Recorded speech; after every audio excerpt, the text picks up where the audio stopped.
50% of the population is under 40 years old. It's a young country, okay, young population country, I would say, like Bill Johnston say. And the capital in Hanoi, and we have, we are member of ASEAN, APEC, and WTO. The GDP per capita is, we are number 2, the second biggest GDP growth after China.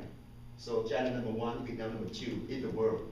So GDP now is $160 per capita at the moment. This is statistic last year, 2009. Yeah, so Vietnam, we have, for the politics, is a communist party country. The government is socialist republic. Official language is Vietnamese. So for the student who go out of Vietnam, so they have to study English because the inside we use Vietnamese only. What else? That's it. Next slide, please. So perspective of the Vietnamese market for education. So it's very big potential, as I told you before, that because of GDP growth rate very fast and the big population. And Vietnam labor market, the labor market changed a lot. Now Vietnam, it's not like 15 years ago.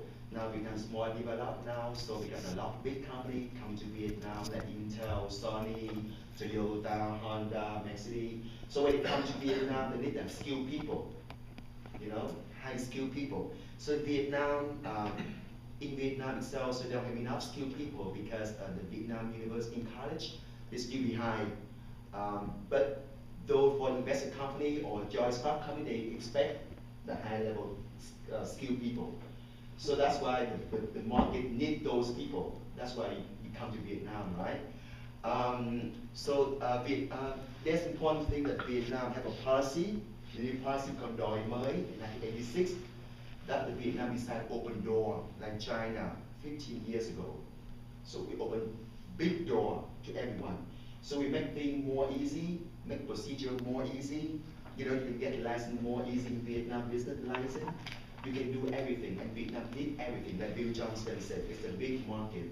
Okay, things will be more and more easy because of the Đòi policy. You know, in Vietnam, the people, why they want to have an overseas education, go to Canada for study, because they want to have a better paid job.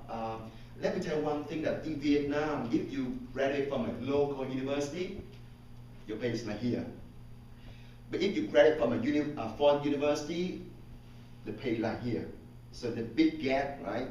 So they look at your degree, the quality of the school, and your experience as well. But Vietnam look more to your degree than that experience, not like Japan. Okay? So that's why I would say that many Vietnamese people, especially middle upper class or high class, they want their children to have a better education by sending their son and daughter out of Vietnam. Okay? Vietnam is potential because, as I told you before, that Vietnam next to Cambodia, Laos, and China. So if you look at China, so the next place would be Vietnam, okay? And the next place would be Cambodia and Laos in 5 years from now, because I have so many friends in Cambodia. So, or I would say 60% of my friends, they go to Australia and stay for study. So the living standard of Cambodia become higher and higher year after year. So it's also the next place after Vietnam, Cambodia, Laos, and Myanmar. So you can use Vietnam to go to all those countries. That's why I think that have a good perspective.